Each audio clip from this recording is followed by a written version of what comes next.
여러분 안녕하세요. 여의도 너머 TV 닭간다 플러스 오늘 한국 정치판을 더 심도 있게 해부해 보는 시간 닭간다 플러스 진행을 맡은 경민정입니다. 오늘 아주 특별한 분을 모시고 왔습니다. 오늘 아침에도 아주 괜찮은 조찬 모임을 하고 오신 걸로 알고 있는데요.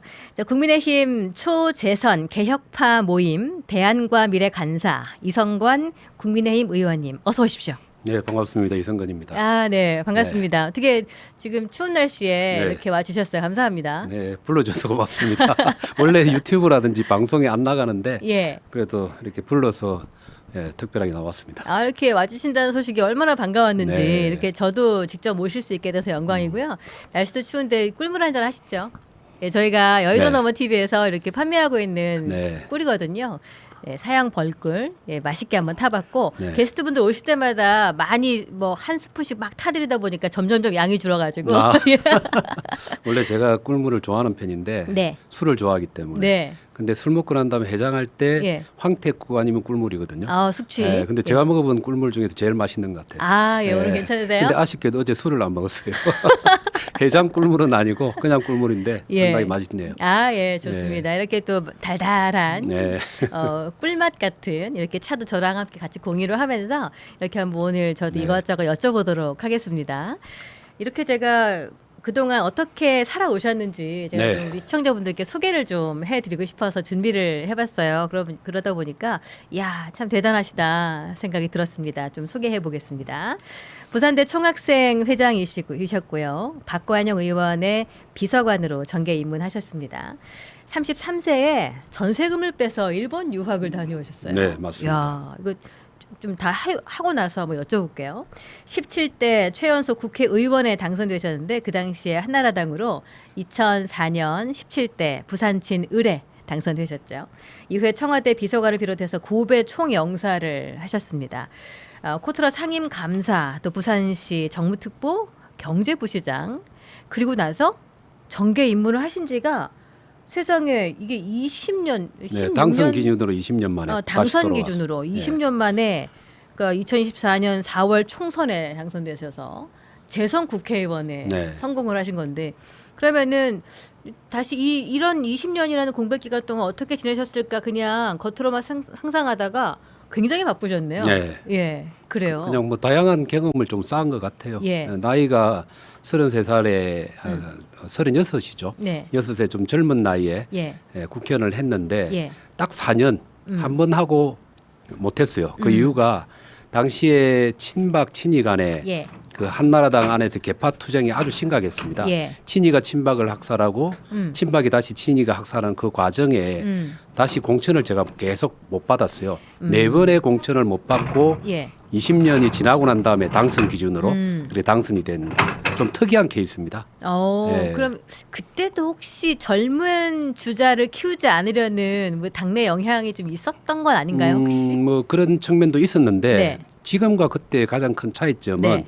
그때는 당 내에 초선과 재선 중심의 소장 개혁파 활동이 아주 활발하게 보장이 되었고 적극적으로 그때 활동하던 사람들이 우리가 익히 알고 있는 남원정으로 대변되는 사람들, 네. 남경필, 원희룡, 정병국 아하. 이분들이 16대, 17대, 18대 때 아주 한 12년간에 걸쳐서 정치를 개혁파 활동을 했었잖아요. 그러니까 원조 그렇죠? 소장파라고 할 수 있죠, 그 당시에. 그렇죠. 예. 근데 그때는 젊은 사람을 키우자는 분위기라든지 네. 그리고 또 당내에서 다른 견해를 얘기하는 것에 대해서 수용하는 태도가 좀 많았죠. 예. 그때 저도 최연소 남자 국회의원이었기 때문에 상당히 주목을 받아서 예, 그러셨겠어요. 시와 때와 장소를 가리지 않고 저도 예. 많이 목소리를 내고 예. 싸웠죠. 근데 결국은 제가 좀 초선이고 영남 지역이라는 특성 때문에 네. 공천을 통해서 사람만 교체하면 교체된 사람이 당선되는 그런 게 있기 때문에 쉽게 개파 논리에 의해 가지고 배제되거나 등용이 되는 예. 그런 정치 문화여서 제가 예. 한번 국회의원을 하고 친이 친박 간의 개파 싸움에서 공천의 기회를 못 잡았죠.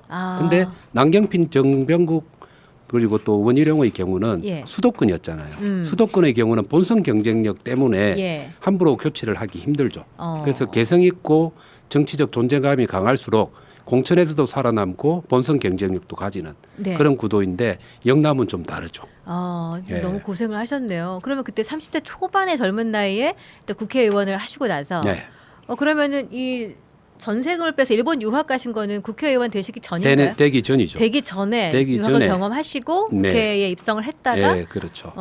예. 그리고 공천 탈락하고 난 다음에는 네. 또 나름대로 공직의 기회는 제가 또 가지게 되었습니다. 네. 그때 코트라에서 상임감사를 2년간 하고 그리고 또 2010년에 네. 지방선거가 있었죠. 이명박 정부 시절에 네. 그때 대참패를 했습니다. 이명박 예. 정부가 네. 오만하다, 명박산성 이런 거 아마 아시겠죠. 음. 그리고 난 다음에 좀 더 당정청의 개혁이 필요하다고 해서 네. 새로운 인물들을 들이는데 제가 코트라 일을 하고 있는데 청와대에서 연락이 와서 다시 들어와서 일을 좀 해달라 해서 시민사회 비서관으로 제가 또 청와대에서 근무를 했었죠. 이 능력을 예. 대내적으로 굉장히 인정을 받으셨네요. 그러니까 꼭 써야 되는 사람인데 그 당시에 그냥 계파 갈등, 뭐 자리 싸움 이런 것 때문에 좀 잠시 자리를 내준 시간이 꽤 길었다. 네.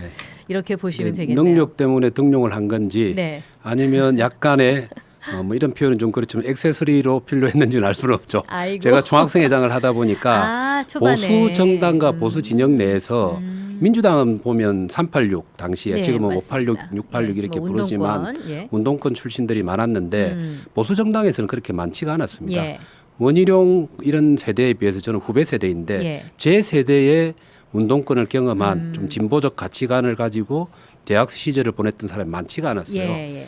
그런 의미에 있어서 당정청에 개혁을 할 때 약간 진보적인 정치인이나 인적 자원이 필요했을 수도 있는데 예. 그래서 제가 또 맡은 영역도 시민사회 비서관이었고 예. 뭐 나름대로 열심히 일을 했고 최대한 정부와 또 시민사회 간의 소통을 위해서 노력은 했었습니다. 예. 그러면은 뭐 시에서 아니면은 국가에서 이런 정무적인 참모 역할을 하시던 것하고 국회의원의 역할하고 우리 의원님께는 어떤 게 더 나다움이 있으신 거예요? 아직도 잘 모르겠어요. 그래요? 아니 그 초선 17대 할 때 네. 정치인이 내한테 맞는 옷이구나 생각을 하고 음. 적극적으로 제 생각도 정립하고 주장도 많이 했었는데 네.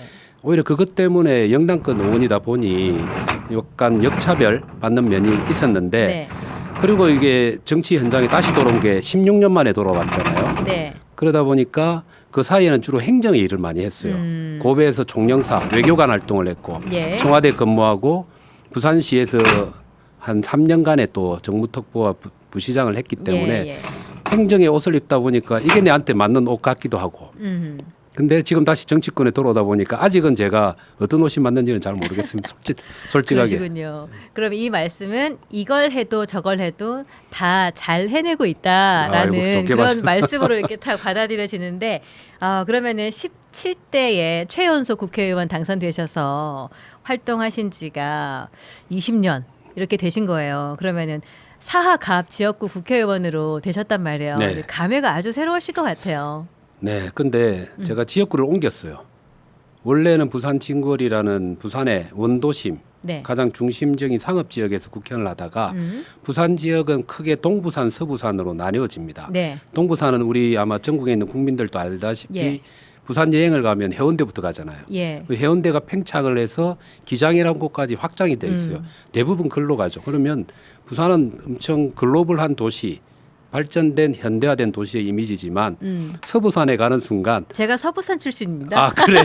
잘 아시겠네요. 동부산이면 좋을 텐데 예. 서부산입니다. 예. 그러니까 서울로 따지면 강남과 강북으로 예. 구분되어지듯이 지금은 예. 또 강북 발전이 많이 되고 있지만 부산은 아직도 동부산, 서부산의 그 격차가 아주 심각한 상태입니다. 많이 그래서 나죠. 예. 지역구를 상업적인 중심 도시에서 예. 낙후돼 있다고 하는 사하구에 가서 국회의원으로 당선되다 보니까 해야 될 일들이 많다는 걸 많이 느끼고 네. 상당한 시간과 정신적인 에너지를 지역 발전하는 데 많이 쏟고 있었습니다. 지금까지는. 그 지금도 거기 해야 될 일이 너무 많으실 것 네, 같아요. 그렇죠. 굉장히 바쁜 나날을 보내실 것 같은데 지금 강북 화타님이 5천 원 슈퍼챗을 주시면서 의원님 오늘 조찬회 진행 매끄럽게 잘해주셨다고. 지금 그러니까 대안과 미래 간사 역할을 네, 하고 그렇죠. 계시잖아요.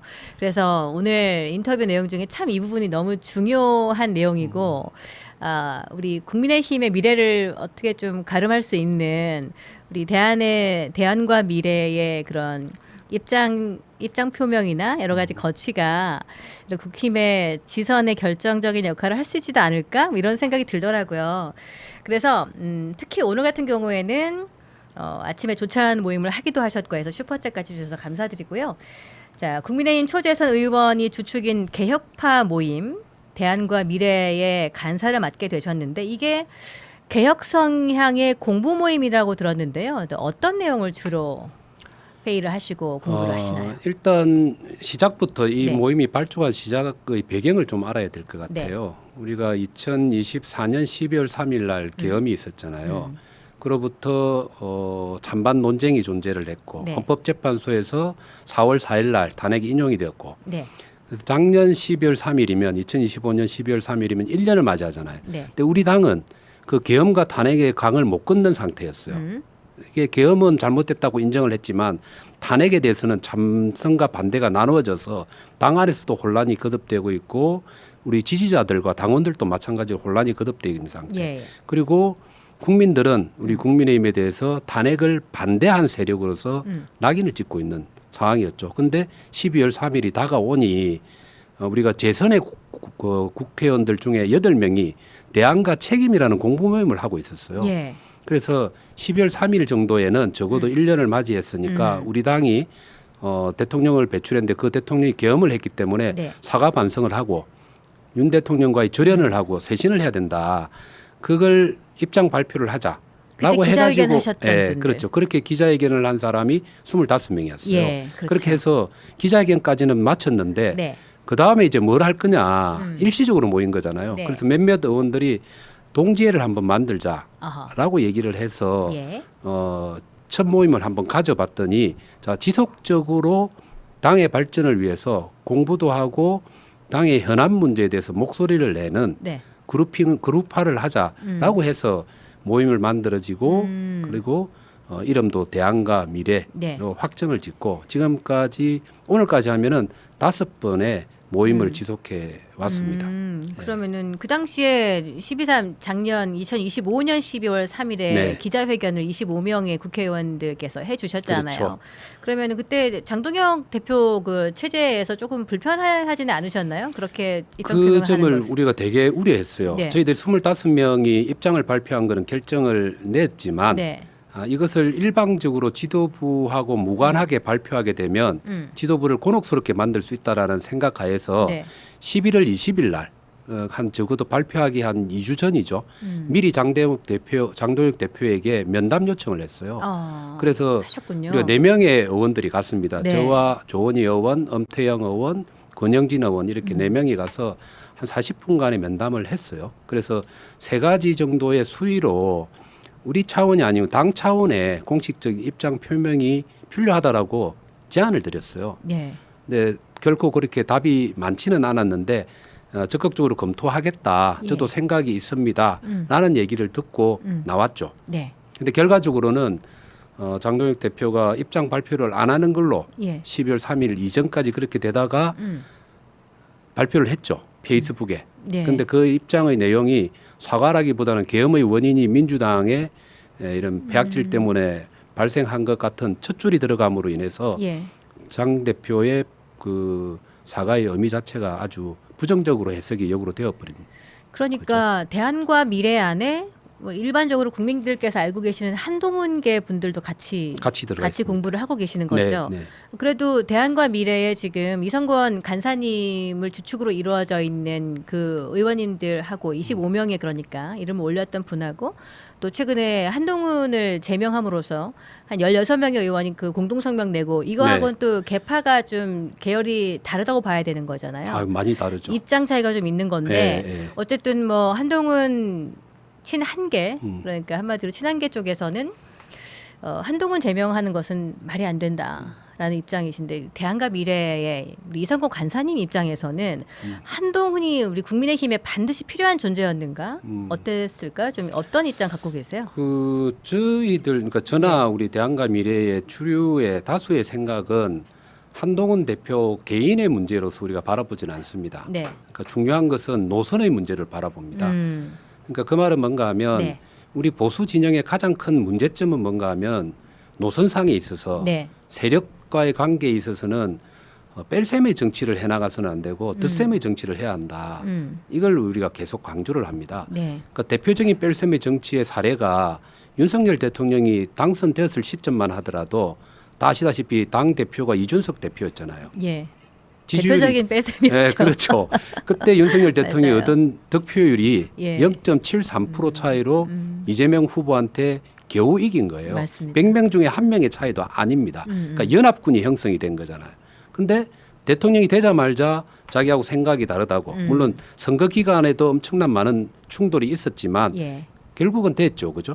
그러면 안정적인 집권을 위해서 윤석열을 위해서가 아니고 네. 전국의 안정과 안정적인 집권을 위해서는 반드시 그 연합군은 유지를 하고 거기서 플러스 알파를 해나가야 되는데 아하. 되자마자 그냥 이준석 내치기부터 시작을 하고 예. 그때 도와줬던 안철수도 바깥으로 밀고 유승민 밀고 유승민 전 대표의 경우도 지방선거 때 네.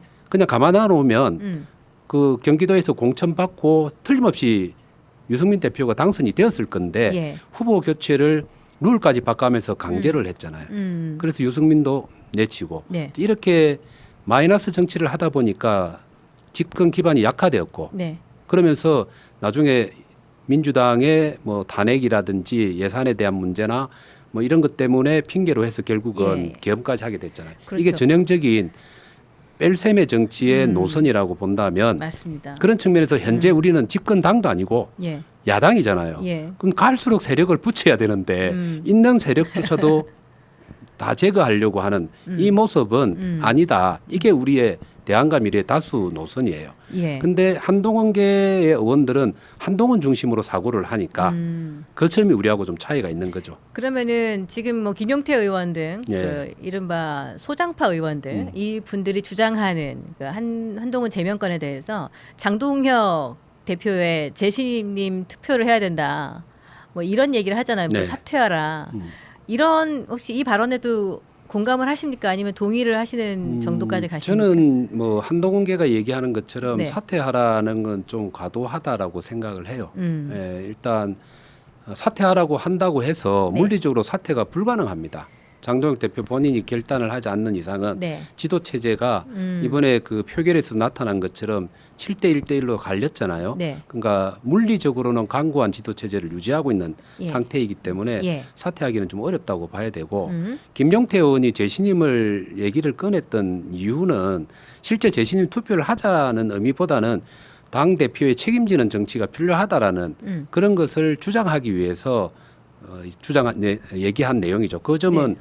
어제 의원총회에서 김용태 의원도 실질적인 재신임을 묻고자 하는 게 아니고 책임 정치라는 측면에서 대표가 정치적으로 책임을 질 수가 있다라는 걸 강조하기 위해서 얘기했다고 얘기를 하거든요. 그래서 실제적인 재신임의 여부는 가능하지 않다라고 저는 보는데 네. 단 달라진 상황은 예.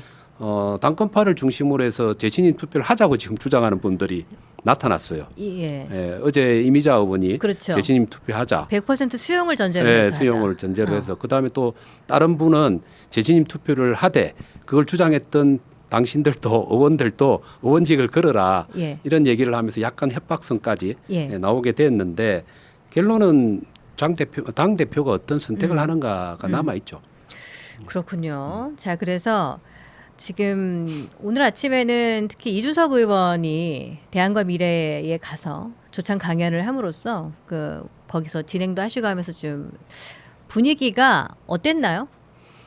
아주 뜨거웠죠. 의원들 거의 전원이 그 이준석 대표가 한 20분 정도 발제를 했거든요. 예. 거기에 대해서 대부분의 의원이 질의를 할 정도로 아주 뜨거운 분위기 속에서 예. 진행이 되었고 상당히 기사가 될 만한 내용들도 많이 생산이 좀 되었다고 볼 수가 있습니다. 주제가 위기의 한국 보수라는 주제로 발제를 했고 근데 이게 우리는 황교안이다라는 구호가 나올 때부터 좀 불안했다 이 얘기를 이준석 대표가 하면서 그러면은 뭐 장동혁 대표를 두고 황교안 전 대표의 결말을 맺을 것이다. 뭐 이런 종류의 발언까지 하면서 조금 아까 조찬해서 그러셨는지는 모르겠지만 이 이준석 의원의 생각이 그렇단 말이에요. 그러면은 그런 정도의 생각까지 혹시 공감을 하시는 건지. 대한과 미래에서도 지금 장동혁 대표에 대한 이준석 대표의 판단과 비슷한 생각을 하고 있는지 혹시 거기에도 공감을 하시는 건지. 그거는 대한과 미래가 전체가 어떤 생각을 가지고 있다라고 얘기할 수는 없어요. 여러 의원들의 생각이 다르기 때문에 제 개인적인 생각을 묻는다면 아직은 저는 세모입니다. 조금 더 지켜봐야 된다. 근데 이준석 대표는 그 말을 하게 된 배경에는 우리 의원들의 질문 중에 하나가 얼마 전까지만 하더라도 쌍특검을 같이 하겠다라고 해서 장동혁 대표와 이준석 대표가 손까지 닿고 서로가 약속을 했고, 그죠? 그리고 공조 방안에 대해서도 더 고민을 하겠다는 말들이 오고 갔었는데 이게 다 깨졌잖아요. 깨지게 된 이유가 뭔지. 마무리가 그래서 그런 거죠. 그래 그 얘기를 하더라고. 결국은 이준석 대표가 제안한 청와대 앞까지 같이 가서 이렇게 시위를 하게 되면 청와대가 무시할 수가 없을 건데. 그리고 철떡같이 그렇게 하기로 약속을 해놓고 안 하다가 갑자기 박근혜 전 대통령이 와서 단식 그만하라고 하니 알겠습니다. 이렇게 하는 순간 이게 공조가 이제 깨져버린 거다. 그러나 그 이전으로 거슬러 올라가 보면 장동혁 대표가 집회 때 우리가 황교안이다. 이 순간부터 자기는 노선상으로는 같이 가기는 어려운 점이 있을 수 있겠다라는 생각을 했다는 걸 오늘 좀 강조를 했죠. 그러니까 그 박근혜 대통령님이 오시는 그림보다 앰뷸런스를 타고 그 앰뷸런스를 마다하지 말고 그걸 타고 청와대로 가셨어야 된다. 이 얘기를 하는 거잖아요. 그러니까 공학적으로 보면 저는 이제 그게 이준석 대표의 장점이라고도 생각합니다. 정치를 사실은 장동혁 대표보다 일찍 했잖아요. 2011년인가 박근혜 정부 시절부터 박근혜 퀴즈로 등장을 해서 최고위원직과 그리고 실제 나중에는 또 당 대표까지 하면서 온갖 선거를 다 경험을 해봤고 당내 역학관계에 대한 것들도 본인 스스로 관찰도 했고 역학관계의 주역으로 뛰기도 했다고요. 그러니까 정치공학적인 기술이 훨씬 뛰어나죠. 장동혁 대표보다는. 장동혁 대표는 어떤 의미에서는 순수성은 좀 있었을 수 있겠다. 그러나 기술력은 이준석 대표가 훨씬 뛰어나죠. 그래서 자기가 제안한 것에 대해서 처음에 받았다는 거잖아요. 그래 그 기대를 하고 있었는데 이게 완전히 무너져 버리니까 이거는 원칙도 좀 문제가 있을 수 있는데 우리가 황교안이다 하는 순간 원칙도 문제가 있을 수 있는데 기술 부분도 이게 못 따라오는구나라는 판단을 이준석 대표가 하지 않았을까라는 생각을 하죠. 뭐 일단은 뭐 정의로운 그 특검을 관철시키기 위해서 국힘의 입장에서는 그 정의를 관철시키기 위해서 그랬지만은 가슴속에 정의가 타오르면 뭐 합니까? 보여지는 게 정의롭지 못하면은 국민들께서 이해를 못 하시니까 그런 건데 그러면은 우리 간사님께서는 이성권 간사님께서는 이준석 대표가 이번 선거에 국힘 그러니까 보수의 선거에서 이준석 개혁신당 대표가 또는 이 개혁신당 멤버들이 꼭 필요하다고 생각하십니까? 아니면 국민의힘이 지금 뭔가 계획이 있어서 독자적으로 지선을 좀 끌고 나갈 수 있을 거라고 보시는지? 저는 기본적으로 이준석 대표의 개혁신당하고 함께 해야 된다. 함께 해야지 이길 수 있는 선거가 될 수 있다라고 생각을 해요. 그거는 국민의힘이 이긴다는 선거를 떠나서 저는 우리가 이번에 그 토론의 제목을 위기의 보수에 대한 진단이라고 얘기를 했잖아요. 그 위기라고 규정하는 이유가 우리 보수 진영이 어느 순간부터 가야 될 가치와 방향을 상실하기 시작을 했고 정책 능력을 상실하기 시작했고 배제와 분열의 정치로 이렇게 그 추락을 했어요. 이걸 살리는 게 필요한데 그런 의미에서 이번 지방선거에서부터 개혁신당과 그리고 국민의힘이 당대당 통합까지는 아니라 하더라도 선거연대 후보연대를 통해서 보수의 영역을 확장시켜 나가는 쪽으로 갔으면 좋겠다. 이게 제 생각이에요. 그런 의미에서는 국민의힘에도 그게 도움이 될 거고 그리고 또 뭐 개혁신당에도 도움이 될 수 있는 거죠. 예를 들면 중도층이 아주 많은 지역들이 있을 수 있습니다. 영남은 좀 다르죠. 호남은 다르죠. 충청도부터 해서 수도권까지 중도층이 많은 선거구가 있다. 그러면 개혁신당에 아주 훌륭한 후보가 있다 생각을 하면 우리 당이 후보를 안 내고 그쪽으로 연합 공천할 수도 있죠. 그다음에 나머지 지역의 경우 개혁신당에서 우리 국민의 후보를 지지하는 또 그런 형태의 방법이 존재할 수도 있죠. 일본의 경우는 자민당과 공명당이 열린민당을 계속 형성해 왔잖아요. 딱 그 케이스입니다. 지역에 따라서는 공명당 후보를 자민당이 도와주고 자민당 후보에 대해서 공명당이 도와주는. 그래서 당대 당으로서는 항상 독자적으로 존재하지만 예. 선거연대를 통해서 공동의 결과를 창출하고 열린 여당을 형성해 오는 방식으로 우리가 한번 해보면 좋겠다라는 게 제 생각인데 현실은 아닌 것 같아요. 오늘 이준석 굉장히 오늘 희망에 부풀어서 듣고 있다가 지금. 근데 이준석 대표가 오늘 제가 보기로는 예. 선을 확실하게 끈 것 같은데요. 아, 연대하지 않겠다고. 그러니까 쌍특검 때문에 이게 어긋난 것도 있지만 예. 우리가 한교안이다라고 규정하는 순간 여기는 한교안에 대한 규정이 뭔가 하면 첫 번째는 부정선거 음모론에 빠져 있는 사람으로 인식을 하고 있고 예. 그 부정선거 음모론이 계엄으로 연결될 수 있는 하나의 통로가 된다. 근데 이걸 끊지 않으면 보수는 밝은 미래로 나가기 힘들다는 게 이준석 대표의 진단인 것 같은데 예. 우리 장동혁 대표가 우리는 한교안이다 하는 순간 가야 될 방향을 이준석 대표하고 다른 방향 설정을 했다 이렇게 인식하는 것 같아요. 그래서 오늘 질의한 의원들 중에는 네.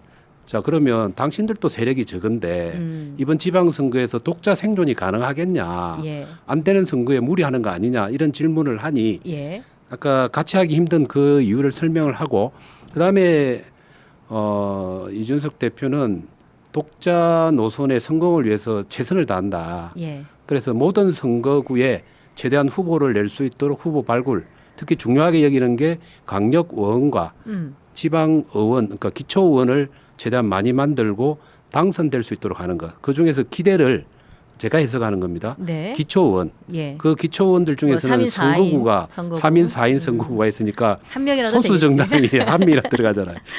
거기에 많이 기대를 하는 것 같고 예. 재보궐 선거에 나올 수 있는 국회의원 재보궐 선거에 나올 수 있는 후보 발굴도 네. 하겠다. 이렇게 세워놓고 가는 것 같아요. 네, 개혁신당 입장에서는 뭐 선거 연대를 하고 싶어도 뭐 소위 우리 많은 분들께서 말씀하시는 뭐 같이 합당 같은 거를 뭐 조국 혁신당이랑 민주당은 지금 합당 얘기를 뭐 수면 위로 띄워서 지금 난리도 아니잖아요. 네.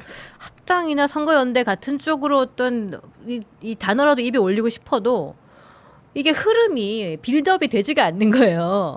맞습니다. 그래 이런 부분에 대해서 대한과 미래의 간사님으로서 당에 이렇게 좀 강력히 제안을 해보실 생각은 없으신가요? 아니 그러니까 이게 뭔가 나아가지를 못하는 게 보이니까. 노선이 개혁신당 노선과 우리의 노선이 국민의힘이 노선이 한 방향으로 합치질 수 있도록 네. 교집합이 생겨가면 어느 시점에는 합당이 되거나 연대가 가능하겠죠. 예. 근데 이준석 대표가 얘기한 것처럼 우리 당에 대한 규정이 윤어게인스럽다. 우리가 황교안이다. 그리고 부정선거 음모론에 대해서 싸우지 않는다라고 하면 결국은 같이 하기 어렵지 않느냐. 그러니까 평행선이 되는 거죠. 그러면 우리 당 안에 있는 사람들 중에서 예. 우리 대한과 미래와 같은 의원들이 그렇죠. 그 노선 나서야지. 수정을 위해서 예. 싸워야 되는 거죠. 예. 그래서 지금 열심히 예. 이준석 대표도 부르기도 하고 또 자체적으로 여론조사 예. 전문가를 불러서 지금 우리 당이 어디 포지션에 있는지 예. 이게 클릭 이동을 안 하면 우리가 위험하다라는 걸 계속 당에 있는 의원들한테 신호를 계속 보내고 있는 상태이죠. 그런데 이것조차도 이준석 대표는 공익 광고하냐라고 얘기를 하더라고. 옳은 소리로 평론만 하고 있어서는 안 되고 우리 말을 안 듣고 우리가 말하는 걸 듣지 않으면 우리가 어떤 행동을 감행을 해서 당의 지도부에 위협이 된다는 걸 보여주지 않으면 효과가 없다. 뭐 이런 평가를 또 오늘 하기도 하더라고요. 그러니까 옳다 할 때 그 옳은 소리가 그 우측을 상징하는 옳은 소리로 지금 풀이가 돼서 이 당에는 그렇게 네, 먹혀 네. 들어가니까 이게 많이 난감한 게 아닌가 싶은데 이게 그래서 한간에 들리는 얘기로는 국민의힘의 경기도지사 후보가 없다면서요. 지금 유승민 의원 안 하겠다고 했고 그리고 김은혜 의원 아무 말도 없고 안철수 의원님도 안 하는 것 같고 누가 나가나요? 그리고 예전에는 왜 이런 게 있었잖아요. 내가 안 돼도 당을 위해서 내가 헌신하고 아니면 내가 한번 돌파를 해보겠다 이런 의지도 있었고 근데 이거 그런 게 사라져 버렸어요. 그냥 국민의힘은 경기도지사 자리를 또는 서울시장, 부산시장 이렇게 핵심 요지에 있는 자리를 그냥 넘겨주려고 하는 것인지 안타깝죠. 네. 안타깝고 의원들의 자기 희생이 없고 그 개인의 희생을 강요하기 이전에 네. 수도권에서 이길 수 있는 정당으로 탈바꿈을 해야 되는데 네. 수도권에서 지는 정당으로 계속 지금 그 구렁텅이 속에 들어가고 있는 거죠. 우리가 그 과거의 문법으로 보면 중수청을 강조를 하잖아요. 네. 그러니까 중도층과 수도권과 청년 이렇게 얘기를 하고 있는데 예. 우리 국민의힘이 지금 나아가는 방향을 보면 수도권은 억지로라도 버리는 것 같은 느낌으로 지금 가고 있는 거예요. 그것은 결국은 중도층을 버리는 거하고 똑같은 효과를 가져오는 거죠. 그래서 그 상황이기 때문에 수도권에 출마하려고 하는 사람들이 갈수록 줄어들고 그렇게 되면 아무리 좋은 인재영입위원장을 만들고 인재영입위원회를 만들어도 저 정당에 가면 선거에 출마해서 떨어질 가능성이 높은데 왜 내가 저 정당에 가야 돼 하고 양질의 인재들이 안 들어오려고 할 수 있죠. 악순환이 되고 그다음에 반대로 공천만 받으면 당선되는 영남권에는 서로 나가려고 난리를 부릴 수 있죠. 그게 지금 대표적으로 대구와 경북의 경우는 현역 국회의원들께서 다들 거기만 바글바글 하잖아요. 그렇죠. 예. 그러면은 의원님 보시기에는 뭐 서울, 부산, 경기도지사 자리 그리고 올해 지선에 떠오르는 재보궐 자리, 국회의원 자리 거기에 우리 개혁신당과 함께 연대해가지고 후보를 번갈아 내기도 하고 뭐 그런 식으로 가야 된다고 생각을 하시는 거예요? 저는 그런 관점이에요. 거기로부터 접근을 해야지 네. 이 지방선거를 그렇게 넘겨놓고 다음 총선과 대선이 더 중요하잖아요. 예. 제가 볼 때는 개혁신당조차도 예. 동의하지 않을 수도 있겠지만 총선과 대선에 가면 정당을 하나로 안 합치면 모두가 공멸을 할 수도 있다라는 예. 좀 위기의식을 가져요. 예, 그게 이제 과거의 패턴으로 보면 2018년도에 이렇게 찢어져서 선거에 출마했잖아요. 예. 그때 자유한국당 그리고 또 바른미래당 제가 바른미래당으로 부산시장에 출마했던 사람입니다. 네. 안철수 의원이 바른미래당하고 서울시장으로 출마했었고 예. 지금 충북지사를 하고 있는 김영환 지사가 바른미래당으로 출마해서 떨어졌던 근데 되게 겁니다. 외로우셨겠어요. 외로운 정도가 아니죠. 예. 되게 고통스럽고. 그런데 지방선거는 그렇게 치렀다 하더라도 21대 네. 총선 그러니까 2020년이죠. 예. 그때 총선 때는 또 다 한 당을 합쳤잖아요. 그래서 미래통합당이라는 게 예. 만들어지고 물론 선거에서 참패를 했죠. 103석. 그러나 국가 단위의 권력을 운영하는 선거, 국회의원 선거와 대선은 다시 원심력이 작동을 할 수밖에 없다고 봐요. 네. 그래서 그것이 제대로 소프트 랜딩하기 위해서는 지방 선거에서부터 그런 훈련과 서로에 대한 접근이 좀 필요하다고 좀 생각을 하기 때문에 후보 연대 정도는 좀 부분적으로 하자. 이게 제 개인의 생각이에요. 지금 뭐 경기 평택 같은 경우에는 황교안 후보가 미리 가서 진을 치고 있다 그러던데 그런 분에게 공천하는 게 맞습니까? 아니면 좀 진보적인 성향을 가지고 있는 그걸 저한테 개혁파가 하는 게 맞습니까? 그걸 저한테 공천권을 준다면 누구를 주시겠어요? 이번에 전당대회 때 예. 전환길한테 공천 주겠냐, 한동훈한테 공천 주겠냐라고 질문한 거하고 똑같죠. 똑같은데 예. 황교안 같은 분한테 준다는 거는 역사의 퇴행이죠. 예, 역사의 퇴행이고 국민들 상식에 전혀 부합하지 않는 네. 예, 황당무계한 소설이 될 수 있고 당이 그야말로 자멸의 길로 가는 길이라고 생각을 해요. 근데 이게 진짜 옳은 소리인 것 같은데 이 말씀을 장동혁 대표 지도부에게 한다면은 어떤 장동혁 대답이 대표도 나올까? 저와 비슷한 생각하지 않을까요? 집회에서는 그냥 비슷한 우리는 생각하는 것 같으세요? 제 개인적인 바램. 바람이. 예, 장동혁 대표도 국민들의 목소리나 당원 다수의 그 정서를 모를 리는 없기 때문에 네. 저는 뭐 저하고 생각을 비슷할 거라고 기대를 합니다. 예. 예. 그럼 그 공개적으로 좀 말씀도 하시고 이 소리를 높여주셔야 이게 네. 현실이 안 되겠죠. 이제 국민의힘에서 그래도 가지고 올 수 있는 파일을 스스로 그냥 내놓는 것 같아서 그게 좀 안타깝네요. 그러면은 지금 보시면은 개혁신당에서 이준석 대표하고 있었던 이야기 한번 나눠봤고요. 그러면 지금 민주당이나 조국혁신당처럼 그렇게 우리 개혁신당이랑 국민의힘도 올바른 길을 새롭게 함께 모색해서 나가야 된다 이렇게 보시는 거잖아요, 그렇죠? 그렇죠. 네. 언젠가는. 그러니까 언젠가는. 지금 조국혁신당하고 오늘도 아침에 그 원내대표 민주당 대표 연설 마치고 네. 제가 정보위원회 간사거든요. 네. 근데 법안심사 소위원장을 맡고 있어서 정보위원회 관련된 법안을 오늘 그 심의를 했어요. 예. 민주당 의원들도 왔을 거 아닙니까? 예. 그래서 회의 마치고 둘이 얘기를 하는데 그쪽 당도 시끄러워하고 기자회견을 하고 왔더라고요. 그래요? 그 의원님이. 예. 그러면서 우리 당도 시끄럽고 그쪽 당도 시끄럽고 이렇게 서로 주고받다가 제가 한 얘기가 있어요. 예. 그래도 그쪽 당은 행복한 거다.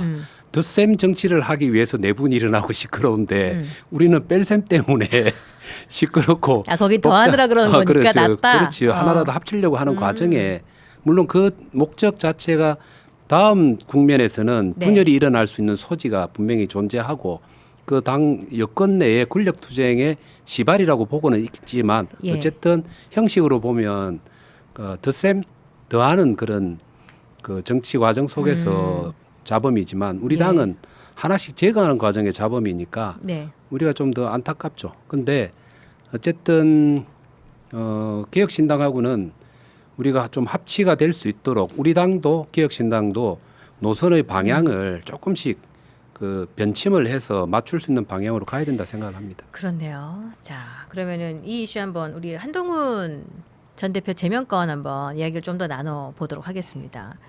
징계 수위가 좀 지나쳤다, 지나치죠. 과했다. 네. 그 말씀 아까 초반에 해주셨는데 대한과 미래에서 긴급 의총 소집 요구서를 제출하셨잖아요. 네. 그럼 앞으로 어떻게 되는 건가요? 아니요, 그러니까 지금 제명한 그 행위 자체가 너무 과하기 때문에 네. 국회의원의 10분의 1 이상의 서명만 있으면 의원총회를 열 수 있고 그래서 지난 금요일 날 오후에 제출을 했고 네. 이미 어제 이 문제를 놓고서 당 지도부의 해명을 네. 특히 당 대표 적시를 했습니다. 공문에 제출할 때 당 대표와 최고위원회 지도부의 제명에 대한 해명을 해라. 그리고 앞으로의 당의 진로와 관련된 방향과 계획이 뭔지를 설명을 하라고 요구를 했어요. 그래서 결국 어제 그 작업이 이루어진 거죠. 이루어졌는데 네. 우리 대안과 미래는 그 징계가 과하다고 생각을 합니다. 예. 이게 왜 그런가 하면 이게 게시판이라는 게 자유 게시판이잖아요. 누구나 와서 누구나 아무런 글을 적어도 상관이 없죠. 예. 그리고 그것도 특히나 더 자유롭게 얘기하도록 하기 위해서 네. 익명으로 글을 쓰도록 돼 있는 익명 게시판이에요. 예. 거기에 남겨진 글을 가지고 제명을 한다는 것 자체는 과하죠. 과하다. 거기다가 남겨진 내용을 보면 그리고 남겨진 주체를 보면 본인은 아닌 거는 거의 맞는 것 같은데 네. 가족들인데 연좌죄까지 적용을 해서 표현의 자유라는 헌법적 가치에 위반되는 네. 그것을 당 내에서 과연 하는 게 맞냐. 징계는 부득이하지만 제명은 과하다. 이게 대안과 미래의 생각이었죠. 이게 좀 합리적인 생각을 지금 보내주고 계신 것 같은데, 근데 의총이 그냥 난장판이 됐잖아요. 서로 막말하고. 저는 보기 좋던데요. 그게 어떤 면에서 보기 좋다는 말씀이세요? 이때까지 한 번도 그런 그 속 시원하게 아하. 본인들의 얘기를 해본 적이 없는 정당이었어요. 제가 아까 아, 17대와 없는 게 22대를 있다? 예. 비교를 했는데 예. 제 기억에 22대 국회의원 되고 벌써 2년 가까이 돼 가잖아요. 돼 가는데 의원총회를 하면 보통 본회의 30분 전에 의원총회를 열립니다. 네. 그러면은 그날 있는 본회의의 안건이 뭔지를 원내대표단이 설명을 하고 그다음에 본회의 시작 한 10분 내지 5분 전에 자유 발언하세요 이건 거예요. 예. 그럼 누가 나가서 발언합니까? 발언하면은 토론이 계속 안 이어지는데. 그다음에 여야 간의 쟁점이 되는 그런 법안들이 있잖아요. 민감한 법안. 예. 이와 관련된 정책 의총도 별로 없었어요. 그러던 찰나에 이제 한동훈 제명이라는 당 내로 보면은 엄청난 큰 파장을 낳을 수 있는 현안이 있었기 때문에 예. 처음으로 벌어진 일인데 저는 이게 단순하게 장동혁과 한동훈의 싸움이 아니라 봐요. 어제는 그것 때문에 막장 내지 소란이 일어난 것처럼 보이지만 네. 실제로는 그 밑에 근저에 흐르는 것은 당의 노선과 관련된 싸움이라고 봐요. 그래서 당의 노선과 관련된 싸움들은 평상시에 자주 있어야 된다. 예. 그런 의미에서 어제 소란스러웠지만 3시간 가까운 의총은 아주 잘 됐다. 아, 이렇게라도 앞으로 이런 대화를 해야 된다. 앞으로 이런 공간이 더 많아져야 된다라고 말이 저는 너무 세게 뭐 생각해요. 야인마 너 나와 뭐 이런 아, 예, 그거는 제가 옆에 방송에 있었어요. 죄송합니다. 이런 그런 말이 나왔다는 제가 말씀이에요. 그 옆에 있어서 다 들었어요. 아, 예, 예. 예. 그래도 이 정도로 속 시원하게 말해 본 적도 없었다 없어요. 우리 당은. 그리고 그거는 결국은 이런 공간이 없다 보니까 서로의 생각이 다른 서로가 만나서 예. 처음으로 부딪혀 본 거잖아요. 결코 성인으로 봐서나 정치인으로 봐서 해서는 안 될 말들이 오고 갔지만 네. 이거 한번 푸닥거리 안 하면 안 돼요. 아. 그걸 거쳤기 때문에 다음에 보면 똑같은 수위로 이 두 사람은 못 싸웁니다. 근데 본인도- 더 중요해지는 거는 이제 내용을 가지고 네. 싸우게 될 거예요. 아. 노선을 가지고. 그게 그러네요. 바람직하죠. 예. 그래서 합리적인 결론이 나오게 되겠죠. 야, 근데 이게 뭐 뭔가 이렇게 또 속 시원하게 이야기를 하고 한다는 게 굉장히 요즘 좀 조심스러운 게 여야 할 것 없이 뭐 민주당도 그렇지만 국민의힘도 마찬가지로 그러니까 뭐 장동혁 대표에게 재신임을 이 대표를 재신임해야 된다. 뭐 김용태 의원이 이렇게 주장하니까 김민수 최고위원이 의원직을 걸겠느냐고 말씀하시는 게 이게 거의 협박 수준 아닌가? 그 협박이죠. 말이 안 되죠. 예, 그 당 꼭 걸어야 그런 말 할 수 있는 건가요?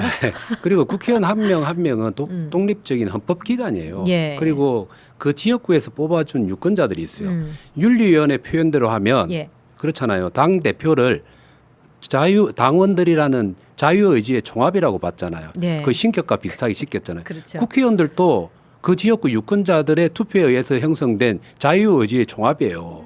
그걸 왜 그 당 그렇게 대표 따지면 그렇죠. 예. 그럼 당 대표의 구친 문제에 대해서 재신임을 물으니 안 물으니 그 결과로 가지고 어떻게 그렇게 마음대로 그 협박성으로 그만두라고 어떻게 말을 할 수가 있어요. 앞뒤 말이 안 맞는 거죠. 당 대표에 반하는 의견을 네. 제시할 거면 본인의 직을 걸어라라는 이야기를 하는 거니까. 네. 근데 김민수 예. 최고위원은 제가 보니까 평상시에 말이 너무 거칠어요. 저는 좀 우려스러워요. 예. 그리고 당내에 다양한 생각이 존재할 수 있다라는 것을 김민수 최고와 같은 생각을 가진 사람뿐만 아니고 예, 예. 정반대의 생각을 가진 사람도 인정을 해줘야 되는 거거든요. 네. 그럼 상대를 대하는데 태도에 있어서는 김민수 최고처럼 말이 거칠어지거나 공격적이거나 비아냥과 조롱으로 대하면 안 되는 거예요. 근데 김민수 최고는 그게 약간은 몸에 그냥 체화돼 있는 것 같은 느낌이 공격적인 들어요. 언사가. 근데 그게 나중에 가면 본인의 지지 기반을 무너뜨리게 될 수가 있어요. 지금은- 언젠가는 돌아옵니다. 지금은 반짝 지지율은 끌어올릴 예, 수 있거든요. 예, 그러니까요. 그 지지하시는 분들이 좀 자극적인 단어에 열광을 예. 하시기 때문에 그런 것들을 서로 부추기는 양당의 형태가 비슷해요. 지금 맞습니다. 그 예를 들어서 김어준 씨가 밭을 갈자 이러면 쫙 붙잖아요. 뭐 칭찬 쫙 하다가 비난하자 이러면 막 가서 댓글 문자 폭탄 보내고 이런 식의 것이 지금 뭐 민주당도 국민의힘도 똑같이 그렇게 정치 팬덤을 사유화해서 공격적인 성향으로 도드라지게 나타내서 자기 유리한 방향으로 끌고 가려고 하는 것 같아서 좀 안타까운 느낌이 듭니다. 자, 국민의힘이 그래서 여러 가지로 우리 대한과 미래 간사의 입장에서 우리 이성권 의원님 보시기에 조금 갑갑하실 텐데 2016년 탄핵의 강은 건넜단 말이죠. 네, 그런데 2025년에 이 탄핵의 강은 건너지 못하는 건지 건너지 않는 건지. 건너지 못하기도 하고 않기도 하고 두 개 다 섞여 있는 것 같아요. 그러니까 저는 2016년도에는 제가 정치권에 없다 보니까 네. 그때 존재했던 토론이나 네. 쟁점들 이거 잘 모르겠어요. 그러나 2016년도에 탄핵의 강을 건넜던 이유는 일단 탄핵을 당했던 박근혜 전 대통령께서는 네. 사과를 했어요.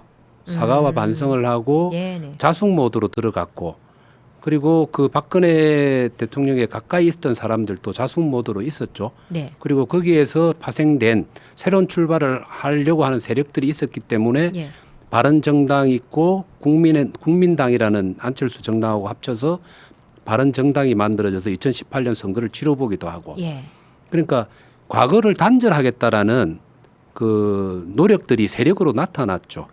예. 그게 쭉 이어지면서 박근혜 탄핵을 강을 건널 수 있는 하나의 조건이 됐던 것 같은데 네. 지금은 그게 안 건너지는 이유가 첫 번째는 윤석열 전 대통령 때문이죠. 예. 사과 반성 잘못됐다는 걸 1도 인정하지를 않고 계속 민주당과 부정선거에 대한 그걸 주장을 하면서 자기가 올바른 결정을 했다라는 주장을 하고 있고 그것을 옥중에서 메시지를 지속적으로 변호인단을 통해서 내면서 정치 선동을 계속하고 있어요. 예. 그러다 보니까 이게 소멸이 되기가 쉽지가 않죠. 그리고 유튜브 상에서 그런 걸 전파시키는 전환길 뭐부터 시작해서 많잖아요. 그죠? 그리고 우리 당 역시 그러한 윤석열의 존재를 끌어내지 못하고 의존하는 듯한 예. 느낌으로 국민한테 비치고 있잖아요. 그러니까 계엄과 탄핵의 강을 건너지를 못하는 거죠. 그래서 2016년도에 박근혜 탄핵의 강을 건널 때보다도 제가 보기로는 10배 이상의 많은 에너지와 고통을 감내할 수밖에 없는 상황이다. 그리고 시간도 좀 더 걸릴 수도 있고. 이게 라는 생각이 그러니까 좀 들어요. 선거가 계속해서 후과를 받는 거잖아요. 네. 이번 지선을 잘못 치르면 다음 총선에도 지장이 그렇죠. 가고 이번 지선에 지금 의원님도 지역구에 같이 함께 일하는 지방 의원들 단체장 계실 거 아닙니까? 그분들의 당장의 어떤 선거에 악영향을 끼칠 만한 이런 것들이 자행될 때 굉장히 부담스러우실 텐데 6.3 선거 앞두고 윤호개인과의 단절을 할 수 있을까? 저도 모르겠어요. 해야 한다고 지금 대안과 미래는 무조건 단절해야 된다는 해야 된다고 입장으로 보는 건데. 국민 상식에 기반해서 그런 주장을 계속 하고 있는데 예. 결국은 그걸 키를 잡고 있는 방향을 이렇게 배로 따지면 변침을 해나가야 되잖아요. 예. 급변침하기는 어려울 거예요. 그러니까 사실인지는 아닌지는 모르지만 어쨌든 장동혁 대표는 지난번 당 대표로 선출되는 과정에 강성 지지자와 당원들에 기반해서 당선이 되었으니까 네. 그러니까 이걸 표현할 때 평론가들은 그런 얘기를 하더라고요. 호랑이의 등에 올라탔다. 당내 세력이 없기 때문에 네. 어쩔 수 없이 거기 얹혀간다 이런 얘기를 하잖아요. 예. 그죠? 내리는 순간 호랑이한테 물려 죽을 거다. 거기 겁이 나서 못할 거다 이런 얘기를 하는데 네. 그 말도 맞을 수도 있고 틀릴 수도 있어요. 근데 장동혁 대표가 좀 시대 정신이라든지 예. 본인의 정치적인 장기적인 미래를 생각한다면 급변침은 못해도 예. 단계적인 변침은 해나가야 돼요. 그걸 처음으로 제안했던 게 저희 대안과 미래고 12월 3일 날 기업과 관련된 사과와 윤과의 단절을 요구했던 거예요. 근데 그때 타이밍 놓쳤어요. 그러면은 예. 그러면 2월 19일입니까? 음. 내란 재판과 관련된 윤석열 대통령에 대한 1심 선고가 나오잖아요. 예. 그게 이제 마지막일 가능성이 높죠. 그때는 변침을 더 많이 해야 될 거예요. 그래서 그게 마지막 기회다. 마지막 기회고 기회다. 마지막 기회고 변침의 각도가 더 틀어져야 돼요. 근데 그걸 극복을 해내느냐 안 해내느냐. 근데 그러니까 빌드업 없이 지금 바로 지금 바로 가야 되는 하기가 거죠. 예. 갑자기 급선회를 해야 되는 예. 상황까지 와버렸다. 그래서 그러면 장 대표와 지도부에 모든 칼자루가 맡겨져 있고 키가 맡겨져 있는 상태죠. 그러니까 윤호개인과의 단절의 예. 그 빌드업하는 과정 중에 하나가 누구에게 누구를 임명하고 당의 자리를 주고 이런 것들에 대해서 마음이 조금 이쪽으로 가고 있구나. 장동혁은 계획이 있구나 생각할 텐데 그 조정훈 마포갑 네. 의원을 미래영입 위원장에 임명한 것은 인재영입 위원장. 예, 그러니까 인재영입 위원장에 임명한 것은 뭐 적당하다고 보십니까? 그분? 아직 몰라요. 제가 그 조정훈 의원에 대한 위원장 영입 부분은 네. 판단은 조금 더 두고 봐야 되겠고 네. 그 이전에 지금 당직에 예. 보면 장해찬 여의도 연구원 부원장, 그렇죠. 박민영 미디어 대변인인가 대변인. 이런 분, 네. 그다음에 유호선 당무감사위원장도 그렇고 예. 윤리위원장, 윤미륵 위원장도 사실은 과거의 행적과 현재 발언 내용을 보면 단절해야 될 내용들을 가지고 있는 분들이에요. 품고 있는 예, 사람들이란 그렇죠. 말이죠. 그분들을 지금 임명을 해놓고 계속 스피커 볼륨을 키울 수 있는 기회를 계속 제공해 놓고 있거든요. 그렇죠. 근데 그 내용을 보면 뭐 윤어게인지 아닌지는 모르지만 국민들은 그렇게 생각할 수밖에 없는 말들을 하고 있잖아요. 근데 대표는 어제 어총 때 그런 말을 했죠. 나는 윤어게인 아니다. 내가 그렇게 주장해 본 적도 없고 부정선거 음모론자 아니라고 얘기하지만 그리고 계엄과 관련해서는 계엄 해제를 위해서 뛰었던 사람이고 네. 근데 본인은 그렇다 하더라도 주변에서 당을 대표하는 또 다른 당직에 있는 사람들이 정반대의 행동을 하면 그렇죠. 국민들은 어떻게 바라볼까? 그래서 이 부분에 대한 정리를 안 하면 안 될 거예요. 그 지금 임명하는 방향 자체가 다 부정선거를 옹호하는 발언을 했다든지 뭐 이런 발언들이 있었던 예. 그 과거사가 있는 분들이 지금 임명이 되고 있는 상황이어서 그러면은 예를 들어서 우리 이성권 의원님이 당 대표면 내가 지금 이 당을 좀 새롭게 바꾸겠다고 마음이 먹는 상태잖아요. 만약에 장동혁 대표의 마음속으로 들어가서 내가 윤호개인과 단절하겠어. 그런 의도로 누구를 어디에 한번 임명해 보시겠어요? 예를 들어서 뭐 여의도 연구원장이라든지 이런 네. 자리 아니면 이번에 뭐 가장 최근에 있었던 인재영입위원장이란 이런 자리 누가 가야지 좀 표면적으로 나타날 수 있을까? 뭐 전혀 제가 아는 사람이 인재풀이 넓지도 않고 예. 고민을 안 해봤기 때문에 예. 뭐 이렇게 언뜻 떠오른 사람은 생각하시기에? 없는데 네. 제 같으면은 예를 들면 음. 그 우리 전략사무부총장이 저는 중요하다고 봐요. 예. 예? 전략사무부총장 특히 선거를 앞두고 예. 그 김철건 정무실장 그건 당이 다른데. 당 갑자기. 다르지. 당이 다른데. 당적 그쪽에서 떼고 야, 와서 아, 모시고 와야 된다. 그렇게 한번 해보면 어떨까? 아, 공개 제의를 해야 된다. 공개. 아니, 그러니까 국회 내에서 한번. 그 정도의 문제 의식을 제가 얘기하는 거예요. 아, 그 정도로 그렇다.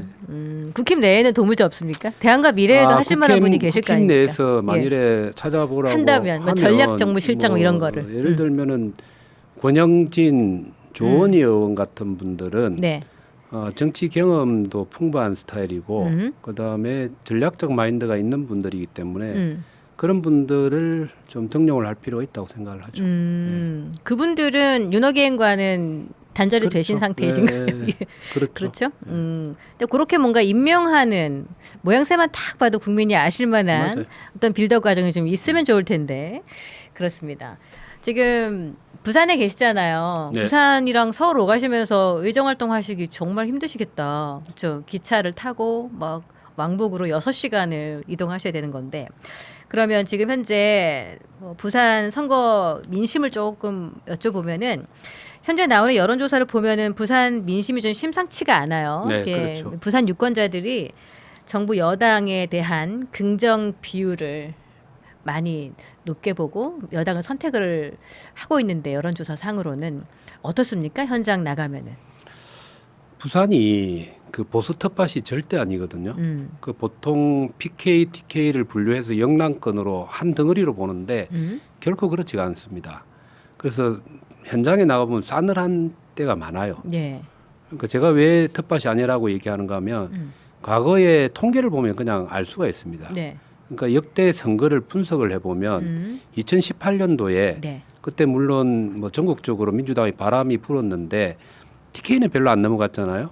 PK 다 넘어갔어요. 부울경의 시도지사 다 민주당으로 바뀌었죠. 네, 맞습니다. 부산만 놓고 보면 16개의 구청장 군수가 있는데 그중에 13개가 민주당으로 넘어갔어요. 네. 그다음에 47명의 광역시의원, 부산시의원이 있었는데 42개가 넘어갔어요. 비례대표만 살아나는 이게 거 서울하고 아닙니까? 똑같아진 거였어. 그러니까 울산도 그랬어요. 네, 그러니까 똑같습니다. 울산도 그렇고 경남도 거의 예. 그런 분위기에 갔어요. 그러면 비례만 남는 거지. 예, 그 정도로 부울경 특히 부산의 경우는 오히려 역으로 스윙보트 지역에 가깝게 되어버렸어요. 이번에 총선 그러니까 22대 총선 때 민주당의 평균 득표율 후보자들의 평균 득표율이 46%입니다. 네. 엄청난 거예요. 계속 올라와요. 그런 걸 보면 이번 지방선거는 예. 특히 민주당 그 이재명 대통령의 지지율이 기본으로 받쳐주고 있잖아요. 네. 전국 평균 55에서 60. 부산의 경우는 항상 50%가 넘어요. 그게 견인을 하고 있거든. 그 상황이기 때문에 상당히 어려운 조건에서 선거를 치러야 되는 예. 상황이죠. 그러면은 지역위원장으로서 좀 갑갑하실 텐데 선거 전략이 있으십니까? 지역에서? 뭐 크게 한 가지는 지역의 전략은 제가 후보 전술을 얼마만큼 잘 하느냐, 괜찮은 인물을 발굴해서 상대 후보하고 경쟁 우위에 있다는 걸 잘 어필하는 게 예. 우리 지역구 안에서의 싸움이고 구청장, 예. 시의원, 구의원 그것보다 더 큰 건 지방선거가 네. 또 줄투표로 간다고요. 정당 보고 그냥 1번 아니면 2번 아니면 개혁신당이 몇 번 되지. 조국혁신당 합당되면 좀 앞당겨지는 걸로 알고 있습니다. 그래 줄투표로 갈 가능성이 예. 높다. 그렇게 따져 보면은 중앙당의 역할이 중요하죠. 노선 정립, 국민한테 그렇죠. 신뢰받을 수 있는 걸로 다시 복귀가 되면 예. 밑에서 텃밭에서 그 전장에서 싸우는 전사들이 네. 살아 돌아올 확률이 높고 음. 그 지휘부가 사령부가 엉터리로 하면 예. 그냥 전장터에 나가서 다 죽고 못 사는 거죠. 지금 부산시장 선거 가상 후보 대결에서 민주당 전재수 의원 같은 경우에는 통일교 특검, 통일교 게이트 관련해 가지고 연루가 되어 있음에도 불구하고 부산시장 선거 출마를 좀 강행하는 모양새로 보이는데 어떻게 생각하세요? 말이 안 되죠. 예, 이번에 그 민중기 특검 예. 1심 선고가 났잖아요. 네. 그 통일교 게이트가 그 안에 포함돼 있고 네. 거기에 권성동 의원이 징역 2년 받았나요?